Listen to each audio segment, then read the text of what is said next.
Welcome to my channel mission librarian. I hope आप सब अच्छे होंगे, अपनी तैयारी में लगे होंगे। आज बहुत ही इम्पॉर्टेंट टॉपिक के ऊपर बात करने वाले हैं, जिसके बारे में सबको बहुत ही क्वेरीज रहती हैं और बहुत ही इस चीज़ के बारे में सोचते रहते हैं कि कैसे टाइम को मैनेजमेंट करें।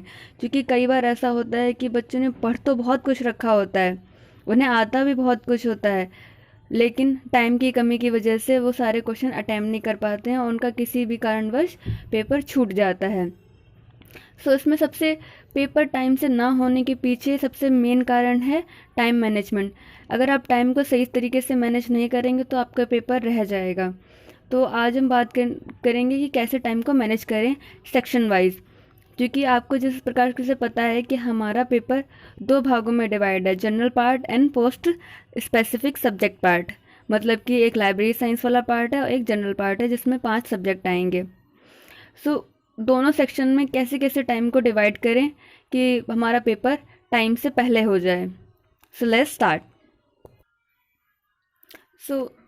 पेपर हमारा डिवाइड है 2 पार्ट में, part 1 general part and part 2 post specific subject part.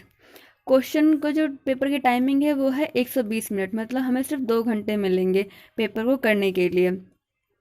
क्योंकि उसमें क्लॉक चलती रहेगी तो आप उसमें बच्चों को मैनेज करने में बहुत दिक्कत होती है कि टाइम चल रहा है, उसको पेपर सॉल्व करते टाइम उन्हें टाइम का ख्याल ही नहीं रहता कि कितने टाइम हमारा बीत गया है। आपको बेसिकली वहाँ पे कोई घड़ी तो होगी नहीं, आपको कंप्यूटर की टाइमिंग के हिसाब से चलना है क्योंकि हमारा CBT बेस्ड एग्ज़ाम है।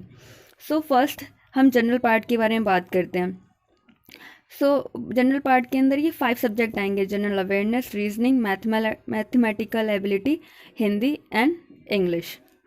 आप इस तरीके से अगर टाइम को डिवाइड करेंगे तो आपको बहुत ही हेल्प मिलेगी, आप बहुत जल्दी अपना पेपर इसको कंप्लीट कर लेंगे। जैसा कि आपको पता है कि 20-20 नंबर के सेट्स में आपके सामने क्वेश्चन आएंगे। तो जो जनरल पार्ट है उसको हमें 5 मिनट देना है, क्योंकि जनरल पार्ट में या तो हमें चीज़ें आती हैं या नहीं आती हैं, तो उसको करने में ज़्यादा समय नहीं लगेगा। नेक्स्ट है रीजनिंग। क्योंकि रीजनिंग में क्वेश्चन करने में टाइम लगता है, उनको सॉल्व करना पड़ता है, तो इसको हम देंगे 30 मिनट्स। ये सबसे मैक्सिमम टाइम है, जितना ही मैंने लिख रखा है ये मैक्सिमम टाइम है जो हम एक किसी भी सब्जेक्ट को देंगे। जनरल अवेयरनेस को हमने 5 मिनट्स दिए हैं। रीजनिंग, क्योंकि उसमें सॉल्व करने वाली चीज़ें हैं, रीजनिंग और मैथ्स जो कि दोनों ही हैं, जिसमें बहुत सारी चीज़ें सॉल्व करनी होती हैं, जैसे कि सिटिंग अरेंजमेंट हो गया और एवरेज वाले क्वेश्चंस हो गए और टाइम एंड डिस्टेंस हो गया, टाइम एंड वर्क हो गया। तो इन क्वेश्चन को करने में टाइम लगता है, तो हम दोनों को कितने देंगे, 30 मिनट्स 30 मिनट। नेक्स्ट बात है हिंदी। हिंदी में कभी कभार पैराग्राफ पूछ लेते हैं, तो हम यहाँ पे हिंदी में भी, और हमें कई बार हम सोचने लग जाते हैं कि समझ लो कोई क्वेश्चन है कि इसमें कौन सा समास है, तो पहले हम रिकॉल करते हैं कि इसमें ये वाला समास होगा, द्विगु होगा, कौन सा होगा। उसमें थोड़ा सा टाइम लगता है। हमने हिंदी को 10 मिनट्स दिए हैं। और इंग्लिश में भी सेम एज कि हमें पैराग्राफ दिए होंगे तो हमें उसमें पढ़ने में, उसको आंसर करने में थोड़ा टाइम लगेगा, तो उसको भी हमने कितने दिए, 10 मिनट्स। ये टोटल कितने हो गए, 5, 30, 30, 60, 70, 80, 85 मिनट्स हो गए। 85 मिनट्स हैं जो कि आपको पार्ट 1 को देने हैं। नेक्स्ट बात करते हैं हमारा लाइब्रेरी साइंस का। लाइब्रेरी साइंस के अंदर टोटल 5 सेट्स के 20 क्वेश्चन आएंगे, मतलब एक सेट में 20 क्वेश्चन आएंगे, तो 5 सेट्स के कितने हो गए, 100 क्वेश्चन हो गए। इन 100 क्वेश्चन को हमने करने के लिए कितने दिए हैं, 30 मिनट। 30 मिनट में, क्योंकि अगर हमें आते होंगे क्वेश्चन, इसमें भी सेम ऐसे है, अगर हमको पता है या नहीं पता है, ज़्यादा टाइम नहीं लगेगा। उसको हमने पूरे पार्ट को कितने दिए, 30 मिनट। 30 मिनट से ज़्यादा इसे टाइम नहीं देना। अगर आपने 30 मिनट से ज़्यादा टाइम दिया तो आपका ये पूरा शेड्यूल बिगड़ जाएगा और आपका पेपर छूट जाएगा। देखते हैं कि टोटल हमारा कितना टाइम होता है इस हिसाब से।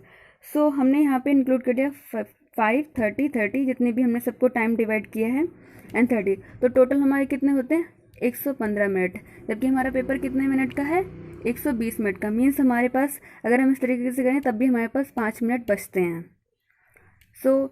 ये था टाइम मैनेजमेंट का। अगर आप इस तरीके से चलेंगे आपका पेपर बिल्कुल भी नहीं छूटेगा, आपका पेपर टाइम से पहले या टाइम तक हो जाएगा, आपका पेपर छूटने की कोई चांसेस नहीं रहेंगे अगर आप इस तरीके से करते हैं तो। आई होप आपको ये समझ में आया होगा।